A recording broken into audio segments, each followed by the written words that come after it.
వారు కూడా చాలా హామీలు ఇచ్చారు.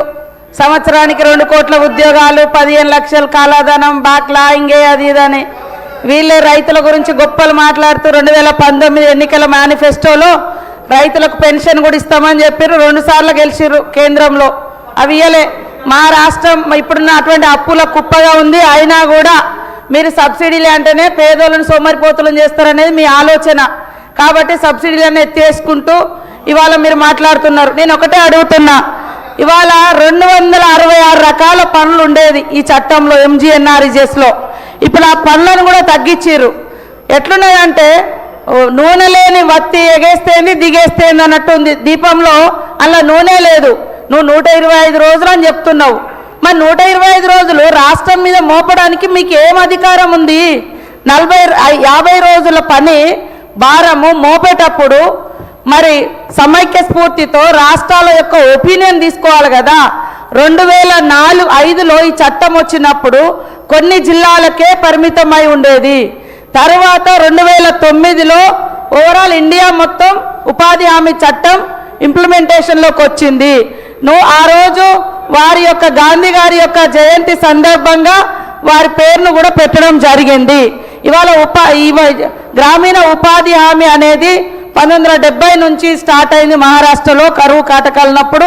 అదేవిధంగా ఇందిరాగాంధీ గారు, పివి నరసింహారావు గారు ఇవన్నీ కూడా కొన్ని జిల్లాల వారీగా రాష్ట్రాల వారీగా చేసి తర్వాత 2004 మేనిఫెస్టోలో కాంగ్రెస్ ప్రభుత్వం అధికారంలోకి వస్తే ఉపాధి హామీ చట్టాన్ని తీసుకొచ్చి పని అనేది ఒక దానంగా కాదు హక్కుగా పొందే విధంగా, అదేవిధంగా చీప్ లేబర్ను తయారు చేసే ఈ వ్యవస్థ నుంచి వాళ్ళు ఒక రైట్గా పని హక్కును పొందాలని ఈ చట్టం తీసుకురావడం జరిగింది. దాని మీద మీరు కూడా ఇంత అక్కసు వెళ్ళగలుగుతారని నేను అనుకోలేదు. ఇంత పని అరే పేరు అరే నామ్ బదలన కాదు, కామ్ ఇవ్వండి ఫస్ట్, పేరు మార్చుడు వీటి అవి కాదు కదా నేను అనేది. మీరు 125 రోజులు పెంచిర్రు, సంతోషం. ఆ 125 రోజులు రాష్ట్రం మీద ఎందుకు వేయాలి? రాష్ట్రం మీద వేసేటప్పుడు కనీసం ప్రజాస్వామిక వ్యవస్థలో ఉన్నాం కదా, రాష్ట్రాల ఒపీనియన్ కూడా తీసుకోవాలి కదా. ఈ చట్టం రావడానికి 4 ఏళ్ళు చర్చలు జరిగినాయి. మేధావులు, ఎంపీలు, మీ ఎంపీలు కూడా ఉన్నారు, అందరు డిస్కషన్ చేసి చట్టం వచ్చింది. తీసేసేటప్పుడు మాత్రం 4 రోజులలో ఒక కలంపోటుతో మీరు తీసేసారు. కానీ ఇవన్నీ మర్చిపోయి మాకేదో ఆవేదన. ఏం ఆవేదన? గాంధీ గారు ఈ భారతదేశం అంటే గాంధీ గారి పేరు ప్రపంచమంతా తెలుసు. ఆయన గ్రామ స్వరాజ్యం కళల రాజ్యం కోసం మేము ఈ చట్టం తీసుకొచ్చినాం. మీరు ఆ పేరు మీద అంత ద్వేషం ఎందుకు?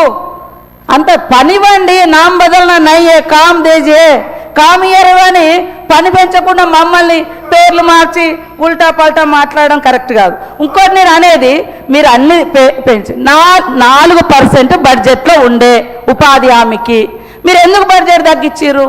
బడ్జెట్ తగ్గించుకుంటూ వచ్చి పని దినాలు పెంచుతున్నామంటే అందులో ఇవ్వడానికి పనే లేదు. పోయిన ఆర్థిక వ్యవస్థలో తెలంగాణ రాష్ట్రానికి 12 కోట్ల పని దినాలు వస్తే ఈసారి 6 కోట్ల పని దినాలకు తగ్గించారు. పనే లేదు చేయడానికి ఆడ. ఇంకా మీరు అంటారు వ్యవసాయ కూలీల మీద. మీరు 60 రోజులు ఎందుకు బంద్ పెట్టాలి? 60 రోజులు కూడా ఇదే కూలీలతోటి వ్యవసాయం చేయించండి, రైతులతో అనుసంధానం చేయండి. అప్పుడు రైతులు సంతోషంగా ఉంటారు, కూలి వాళ్ళకు కూడా కూలి దొరుకుతుంది కదా.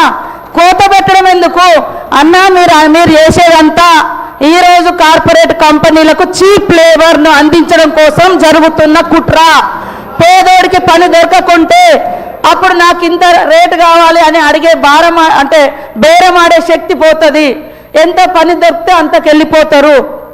అప్పుడు ఇవాళ పెద్ద ఎత్తున అటవీ ప్రాంతాలలో మైనింగ్ కోసం విధ్వంసం జరుగుతుంది. అక్కడ చీప్ లేబర్ కావాలి, కార్పొరేట్ కంపెనీలకు చీప్ లేబర్ కావాలి. అందుకనే తప్ప నువ్వు రాష్ట్రం మీద భారం మోపేటప్పుడు రాష్ట్రాల ఒపీనియన్ తీసుకోవాలి కదా. నువ్వు ఇస్తావా ఇయ్యవా నీ ఇష్టం. ఇయ్యనప్పుడు నువ్వు మా మీద భారం మోపేటప్పుడు మా అభిప్రాయాలు కూడా, రాష్ట్రం యొక్క అభిప్రాయాలు కూడా తీసుకోవాలి కదా. మీరు రుద్దే అధికారం ఎక్కడిది? అది రుద్దడం అంటే అది ప్రజాస్వామ్యానికే విఘాతం కదా.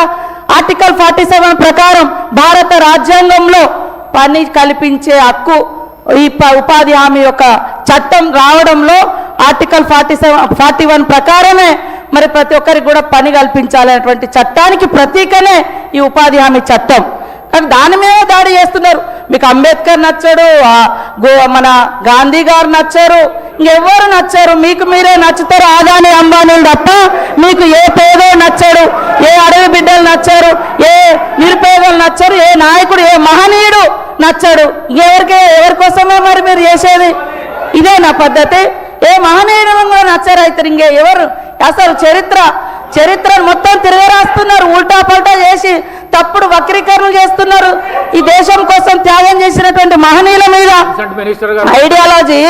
ఇవాళ ఒక పువ్వును చిదిమేసేంత మాత్రాన వసంతాన్ని ఆపలేరు. అందుకనే ఆయన పేరు తొలగించినంత మాత్రాన, గాంధీ గారి పేరు తొలగించినంత మాత్రాన చరిత్రలో స్వతంత్రం కోసం జరిగినటువంటి పోరాటంలో ఆయన పాత్రను తొలగించలేరు. అదేవిధంగా ఆయన త్యాగాన్ని, ఆయన భావజాలాన్ని మీరు తొలగించలేరు. కాబట్టి పేరులో ఎందుకంత మరి ఆ పేరు చూస్తే మీకు ఎందుకంత భయం?